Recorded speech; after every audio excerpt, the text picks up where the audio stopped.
What's up, dude and dudettes? Coming to you with another bike repair video, and it's a sad day today, very sad day, because as you can see, the black bomber looks a little different. It's a lowrider today, and unfortunately, my son was riding it the other day, going down the street, and all of a sudden, it just dropped down, and he almost killed himself. And what happened was the swing arm snapped. This piece of crap, soft butter electric bomber frame from Alibaba broke. I can't say that I'm really surprised, to be honest with you, because seeing how these things are all tack welded together, you know, it was bound to happen at some point. A lot of people, so I put a comment about this, a picture on the Facebook, one of the bike groups, got hundreds of comments. A lot of people are curious. This is the typical Chinese bomber frame that you can get off Alibaba, AliExpress, eBay. And a lot of people say, well, why'd you get this frame? You know, you knew it was not that great. And I was like, well, this was like 3 years ago I got this. At the time, there wasn't very many options available. And a couple that were available, like the Vector, it was like $1,000 to import it here to the States at that time. It was a little of my price range at that time. And I kind of wasn't really sure what I was doing back then as much as I do now. It was a long time ago. So I got this frame, built the bike out of this frame. And I know when I got it, it's just basically tack welded every couple inches all the way around. That's what's holding this together. Then they just slap some paint on it. And that's what this thing's held together by. Even on the swing arm, and I'll show you some shots of that, there's just two little tack welds on the bottom holding that thing together, which is, quite frankly, I don't know how it didn't break sooner. Seeing some of my videos and how I ride, it's surprising it didn't actually break sooner. So what we're going to be doing today is we're going to be disassembling this. The plan is to bring this, if you saw one of my other videos where the other part of the frame broke, the actual main body of the frame, and we had to re-weld it and fix it up. My buddy Manny, we're going to bring it back. And me and Manny are going to do some work and see if we can fix this swing arm, maybe put some steel bracing brackets on it to make it stronger. You know, we'll see if it's fixable. I could order another swing arm. They're like $300 just for a swing arm. I tried pricing them out. The frame is like only $50 more. So worst case, order another frame, get a new swing arm, and then just reinforce that swing arm from fresh. If we can't fix this one, it would be really easier just to do this one because the waiting times on ordering them are like few weeks up to a month. Basically what we're going to do now is take this apart, get all the parts situated, and let's get to it. All right, so we got Tristan here today. This is my son. This is the dude that broke it, right, Tristan? All right, so we're going to start by clipping these cable ties. So Tristan, just start clipping those cable ties. See, yep. Just be careful you don't clip anything important. Doing a little apprentice one-on-one today. Just do it right at the edge. That's all you gotta do. Yep. All right, up to the top. All right, so now we're taking off the nuts. Tristan, what size socket is that? 15/16. So 15/16. All right. That's a weird size. I thought it would be metric millimeters, but the 15/16 fits better. Were they tight? Not really. Not that tight.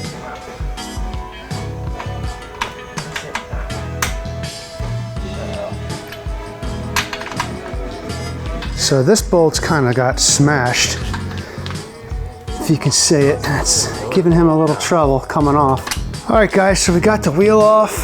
A little bit of a pain in the butt. There's so many things to take apart, but you got your brake disc hanging. Now that's gonna come off, and then now we gotta take off the shocks, and I got the wheel over there. One little tip for you, when you're taking your wheel off, mark up left and right spacers and washers so you know which order they are, which side they go on, so you don't have to do it all over again and figure it out. Like the spacing for my brake disc bolts, I have a very specific number of washers, so I don't want to have to calculate that all again, so make it easy for yourself and be organized. All right, guys, so as you can see, that's where it snapped, and there was only 2 tacks holding that thing on the bottom, which is just really unimpressive, to say the least.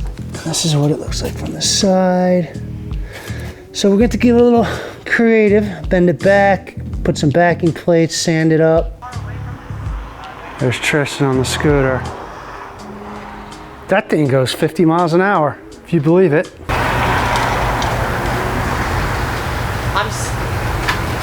I'm not used to my hands being so far away from the handlebar so far out. Rip it up the street. I tried doing my leaning that I do on the bike, but it doesn't work on this. Like I always fell over. So I figured if I got the tire off and I have a new K990 tire, I might as well replace it because this one's really worn down, the center knobs. I don't know, might as well do it. I mean, I hate changing tires, guys. I really hate it, but if I got it off, I don't feel like taking it all off again after I fix it and get it back on, not to take it off again. So hopefully it goes a little better than the last time. So it's like a little later, I took a dinner break, came out, changed the tire. It actually wasn't that bad. It's on here, I don't know if you can see it. Here it is, it's on here. I did it, it only took me like 20 minutes really. Once you understand the concept to change the tire, you get better at it each time. Big props to Jay Clark, Dirt Bike TV. That guy changes the tire like nobody's business in record time. It's amazing. I've watched every single one of them, just not because I have to, but just it's fun watching them. This guy's amazing. You can see how where it broke, the metal's bent here. If we can salvage this swing arm, salvage it, I don't know, man. We might just end up cutting it off and just completely re-welding it on there and just sanding it flat and just doing a clean connection, because the other thing is the shock mount's caved in, so I don't know what I'm gonna do with that. Actually, I think I do have another shock mount somewhere. Let's see. Here. Shock mount, hello? Shock mount, shock mount, where are you? So anyway, I have a shock mount here somewhere, so if we can maybe use that, we might have to use that. By the way, I actually weighed this wheel and it comes out, it's actually a little bit lighter than I thought. It's 52 pounds. So 52 pounds is so freaking heavy though for a back wheel. It's extremely heavy. I think my dirt bike tires come out to like 28 pounds. So it's, you know, double what a dirt bike wheel is. And the difference there is that it's unsprung weight. So there's the shock and suspension on this is not what a dirt bike is. So that extra weight, every little bit extra pound makes a big difference on a hub motorbike like this. So this really isn't meant to be rode off-road, obviously. If you're riding on the street, I would hope you wouldn't have these frame problems. You've seen my videos, you know what I do off-road. I'm stressing it to the max. I mean, the great thing about hub motorbikes is they're just so quiet. It's just really fun riding on the road. It's just a whole different experience, and that's why I like. So I'll catch back up with you tomorrow. Yo, what's up, guys? So starting to work on. We had to drill some holes in the swing arm frame. Anywhere where there's a crack, you want to drill a hole so the crack doesn't start splitting further, and that's when you're starting to weld. So we got some holes drilled in there. I wedged up my dropouts a little bit to get it, so they're not, it was pushed down really far, so I was able to get them up just a little bit. I'm taking this piece of metal here. It's like a piece of angled metal. I'm gonna cut it with the angle grinder here, right down here, and we're probably just gonna use this as an angle and just put it around that turn and weld it on after we fill in all the other stuff with weld, just to give it extra bracing and a little more strength. So I'm gonna start cutting.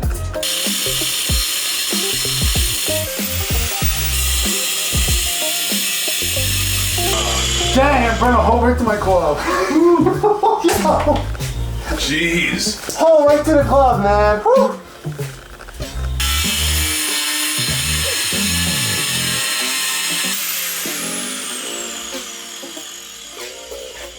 And that's what we're going to use to... So this is what the piece looks like after I cut it, cleaned it up, angle beveled the edges. So when you bevel the edges like this, it makes it easier to weld onto the surface because you don't want like the square edges all the way around. So we're gonna have to bend it a little bit to completely cover that angle well, but this piece should work as a nice brace.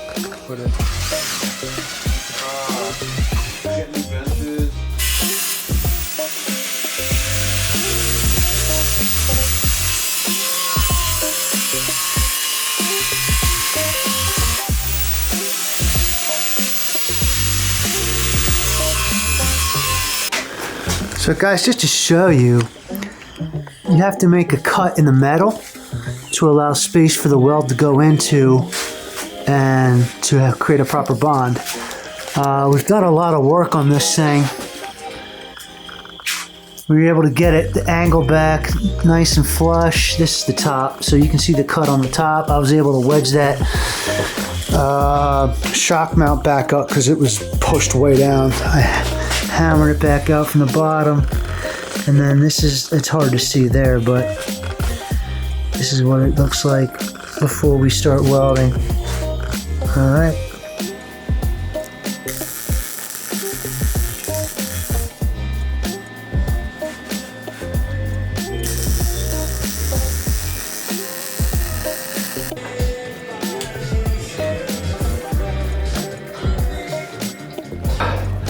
What's up, guys?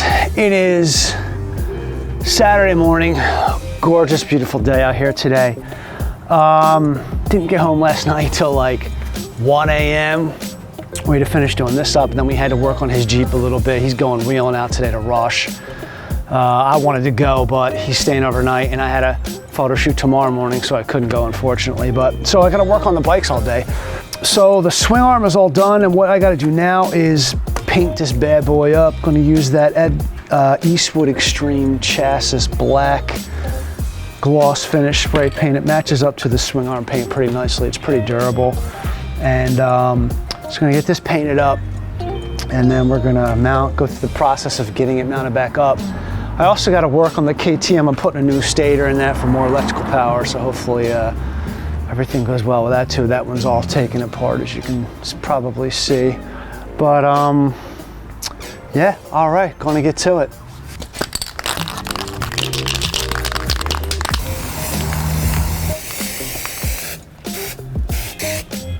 This stuff is great. It's like, it coats thick. You don't even need a lot of coat, so it's pretty cool. All right, so let that dry a little bit, flip over, do the other side. Oh man, it's been a long day. It's like 8 o'clock at night. A lot of working on this thing. So long story short, I didn't really get to film as much video as I intended to because I just was so into getting stuff done. I had other stuff that I'd run a few errands. Everything's back together. Swing arm is basically nuclear bomb proof. No, it's not gonna break now. It's just strong as it's gonna get. Went back to one shock, and this is funny. All this time I've been riding with these double shocks, and people tell me this, tell me that. I actually, when I went back to one shock with a 500-pound spring, I actually thought it was softer and more comfortable rides. I'm like, screw this. Got rid of the other shock. And then as I was working on it, the mail came and an 800-pound Fox spring came on. So I put the 800-pound Fox spring on, and it's definitely more stiffer than just the 500-pound spring that was on there, but not as stiff as it was with the double shocks. I actually may go back to the 500-pound spring. I don't know. I'll have to take a few rides and see what I think. It's really easy to switch it. It only takes a couple minutes. But yeah, now, so the swing arm it's on. Only thing about it now is it got a little warp in it, and I don't know if that happened from when it broke or from the welding process, but the wheels canted a little slightly, maybe a few degrees off to the side. You can't really tell when riding it. It rides fine. There's really nothing I can do about it. I tried last night at Manny's house to put it in a vise, and I was pulling it as hard as I could, yanking on it, hung it from the other way, kind of hung my body weight on it. Wasn't really bending, wasn't going back to where I wanted to, so I'm like, screw it, whatever. It is what it is. As long as it's still working, I mean, the tire, it doesn't look like it's wearing unevenly. This is the brand new tire that's on here. I mean, I don't know. If it does, I don't really make a difference. I really don't care. If it does, I just put a new tire on it eventually. But yeah, there's a couple of the, so since the welding as well, I also had to change the spacing with the brake disc, and I had one less washer on the swing arm. So yeah, she's back up and running. My son went out and just took another long ride with it out at night here. So, you know, he's happy that it's running again. So I only ended up doing one coat of paint. I don't think it really needed more. If I need to touch it up in the future, I will. Yeah, I mean, if you guys are gonna ride this bike off-road, I definitely recommend you do a little bit of welding on it and reinforce it, because like I said, there's only 2 tack welds in the bottom holding it in. Not very confidence inspiring, to be honest with you. So yeah, I would reinforce it. I would reinforce the bottom of the frame here too, underneath. It hasn't really shown any spots of breaking up here, so it's been fine up. It's just those lower areas that take the weight. I also tacked a few other spots here just to make sure there's nothing else is gonna break. Now here's the other interesting thing. With that big dent I had on that rim, it doesn't really affect the tire at all. It still rides fine. You really can't tell, can't feel it. It still holds on the bead okay. So if you do bend your rim like that, don't panic.